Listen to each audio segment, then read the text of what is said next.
That's so exciting. Go to VidCon. You should go. Oh god, no. Don't you have to be invited to those things? No, buy tickets. Oh. Yeah, like it's like influencers. Like I got a ticket for creators, and I got that through my management. But like, there's the whole thing is they've got like creator things and influencer. What I'm saying, and like what's the word? Just like for anyone, just like anyone to go. People. Like people tickets. Just buy people ticket, you'll be fine. Normal people. But then they got to go watch like the big show and stuff with all like the really big YouTubers and stuff. Yeah. Who's going this year? I actually haven't even looked. Do you know? Because it's people from America as well. Yeah. Like it's everyone. Yeah. Or I'd say like the Vlog Squad. So like David Dobrik and Liza went last year. You love Liza. Well, actually, I've only just started recently watching their videos because, so like I saw their breakup, like all the photos and everything like that, all popping up on my Instagram. I was like, oh my god, who are these people? So Yeah, why are they so? For no reason at all, I watched their breakup video. Don't know anything about either of them. But yeah, I saw the breakup video and I was like watching it and it actually made me cry. And then I started watching like Liza's videos and I was like, oh, that's so cute. And then I started watching David's videos because I was like, oh my god, they're such a cute couple. She's and hilarious. I love her. She's so funny, and I think she's just like so just naturally funny. Like she doesn't even try for it. Yeah. Which I think is great. Like that's the best thing, just to watch them be so natural. I didn't know who she was when I went to VidCon last year and she was there. Really? I didn't know who she was. So I'm like, oh my god, I wish I did. I would love to do something like that, like a talk show almost kind of thing. Yeah. Or like a documentary. I would love to do that, but like I don't know how to go about it. Like on a topic. Yeah. I've actually been thinking I would love to do a documentary all about like social media and like the effects of social media mental health. That'd be so good. I want to do one of my podcasts about that. But I'm scared of offending people because it seems hypocritical because it's what I do as a job. Yeah. But I feel like that gives you also the best kind of view on it. Because you're like, like I understand like where it all comes from. But also like in my head I'm like, oh, but I'm not like massive. I don't have a million like followers and stuff. So it's like, is it me? Am I being a hypocrite because I'm like, people be like, oh well, you don't really know that much, but I'm like, even though you've been doing it for 4 years, like you do know what you're talking about. I've been doing it for 4 years. And I feel like you don't need to be like such a big person to be able to feel the effects. Yeah, like I live it and breathe it every day. I feel like especially if you're such a like not like a minor one, but like a smaller YouTuber, like I feel like you might feel the effects a bit more because you feel so much more pressure to kind of get up there and to get more views and all that kind of stuff. Yeah, so exactly. I think you have a really good perspective on it actually. Yeah, because I don't like have anything against social media. I think social media is amazing for so many things. Like I love how you can make you can influence people, and I love just vlogs. Like vlogs are so good because like they just put people in a good mood, and like you just see the normality of people's life. And I think that stuff's good. But I think the things that are just like drama and people like photoshopping their photos and stuff like that, like so unnecessary. Yeah, it's like everything in life. It's like a downfall to it.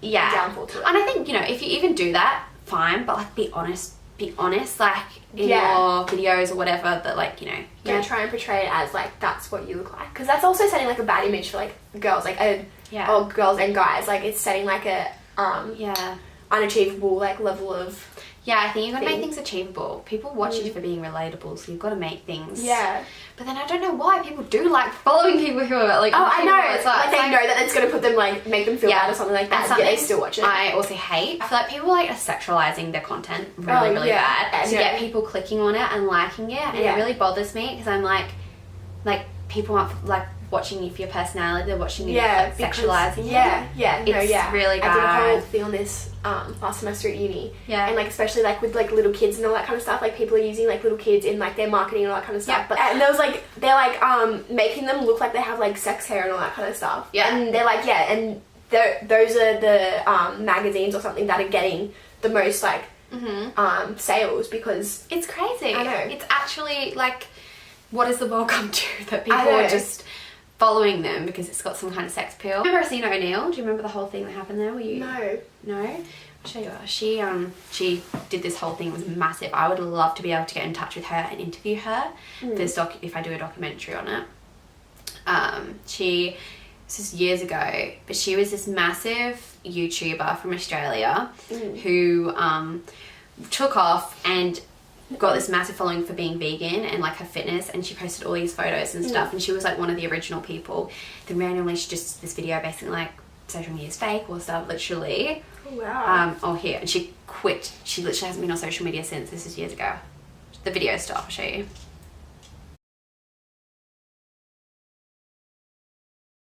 in the same way, I don't agree with everything that she said because, like, she literally went full on. Like, this is the first time someone had ever really talked about this, though. Yeah.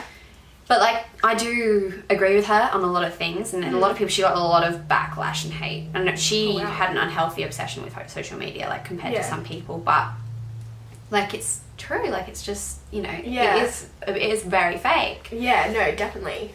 And, like, people need to really know about it. But, like, the problem is, though, like that's not, like, not everyone feels the way she does. Yeah. And social media does have so many other benefits. Yeah, no, definitely. But, like, she just literally saw the negatives. But, like, the negatives are very true. Oh, yeah. I just think that you also need to, like, while appreciating the negatives, you also need to appreciate the positives that come out of it. I know. I'm like, you could have just stopped posting the photos that were like, you could have just, like, taken yourself back out of, obviously, where you need to go. You didn't need to, like, basically, like, poop on all of social media, because it's not all of social media, and it's also like the way that, like, the person who's using it conducts themselves and, like, how they use it as well. Like, you need to take that into account as well. It's not just like the businesses or YouTube itself. I think it should always be taught at school, though, like how, like, to use social media effectively, because it's actually like a proper addiction. Like, it's like, especially now with it growing so much, and, like, we all have, like, such reliance on it. Like, it should definitely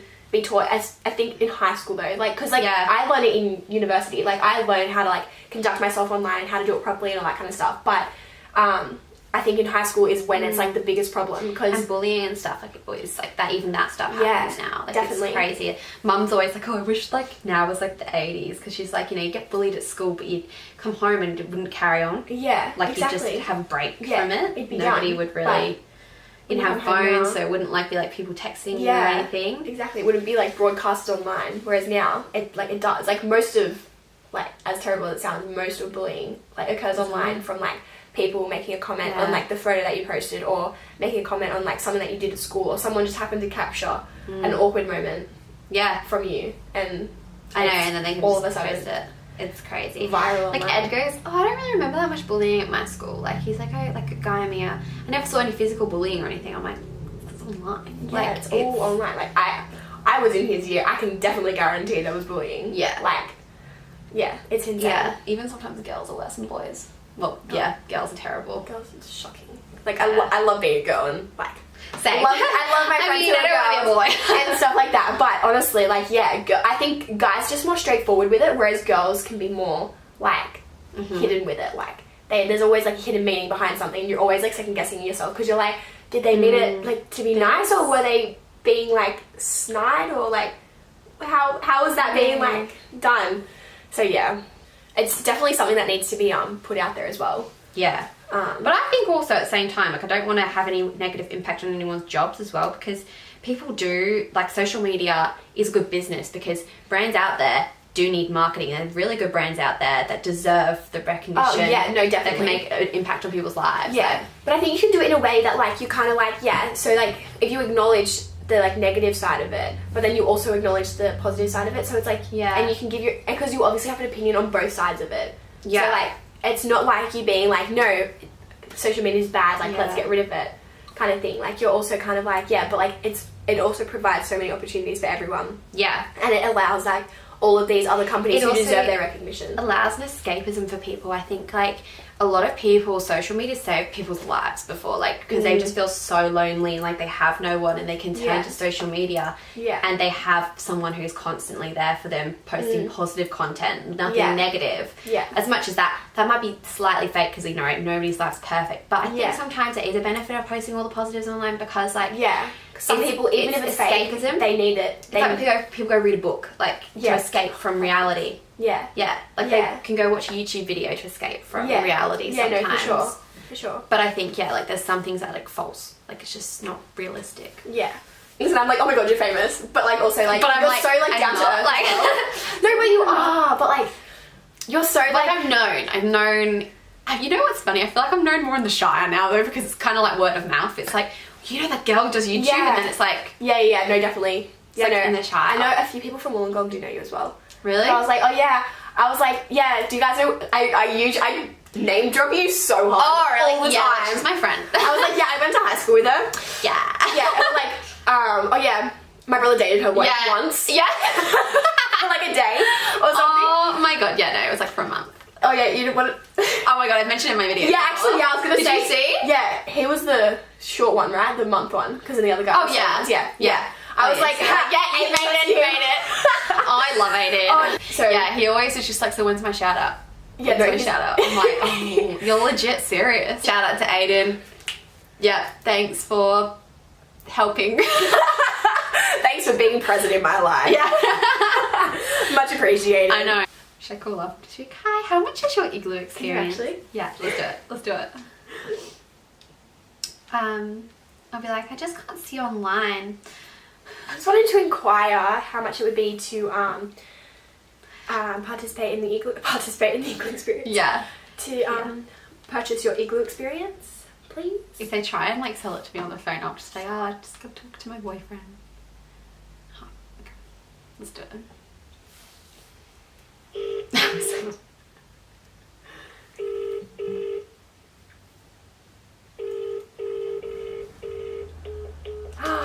Let's call again. Good afternoon, thank you for calling Pier 1 Sydney. Sabrina, like your service, how may I help you? Oh, hi. I just wanted to inquire about how much your igloo experience would be. So it depends which igloo you're looking at, ma'am. There's two sizes and we also have the hot tub igloo. Can I just find out about how much each of them is, just out of curiosity? So, so the small one, basically, it is a $400 minimum spend on that one. And it includes, you can order, basically the spend can be used to purchase beverages and food from the Pier 1 bar in Carrigan. For how many people would that be? How many people? So the small one is 6 people seated or 10 cocktail style. And is it $400 altogether? $400 altogether. Okay, yeah, cool. Carry on, sorry. That's alright. The large one basically can seat 8 people and 15 people cocktail style, and the minimum spend is $600 for that one. 600 for the, wow, it's really good. I'm thinking of doing it. And what about the overnight? How much is that? The overnight the prices do keep changing. I'll have to put you on with our reservations team if you'd like to make that. Okay. I'll just have a think about it and talk to my boyfriend. But sure. No worries. You can always call us back. Well, thanks for that. Do you have any availabilities as well? Can you book online? Because I couldn't see how to book. Yes, so if you just go under the experiences, but it is there, so you can book on there. Yeah. And otherwise, you can give us a call back. But the person who makes the reservations won't be in today. She's back tomorrow morning. Okay. No worries. So, we can then help you make the booking. I won't know about the availability. Sorry, I'm just the operator. Thank you for that. No worries. Have a good day. Bye. You too. Bye. What did she say at the end? I didn't know what she said. She's only the operator, so she doesn't know anything about the reservations. I just had sorry. That's so good. Oh my god. If you got like 6 people, wait, so $600 for 15 people, did you say? Cocktail style. So if you're like sitting in like a cocktail. But if you did the 10 other people one, sitting down. So what? Yeah. 600 divided by 10. Jesus Christ, that's so good. That's $60 each. That's so good. You have to do it. Do you have group chat friends? Do it. I have group chat friends. I can come up with like 3 maybe. Yeah, same. I know, that's the problem. I'm like, oh. Bye guys. Bye. So thank you for coming, Ella. Oh, no. Thank you for having me, because thanks for having me. I came to your house. That's alright. Anytime. Yeah. Literally come around whenever. We can do this again. I'm just gonna pop over and be like, hey Ella. Let's... I'm sorry. It's like, just like, oh, what about you? I just went like clunk on my teeth. That was actually so much fun. Thank you so much. That's alright. That was so good.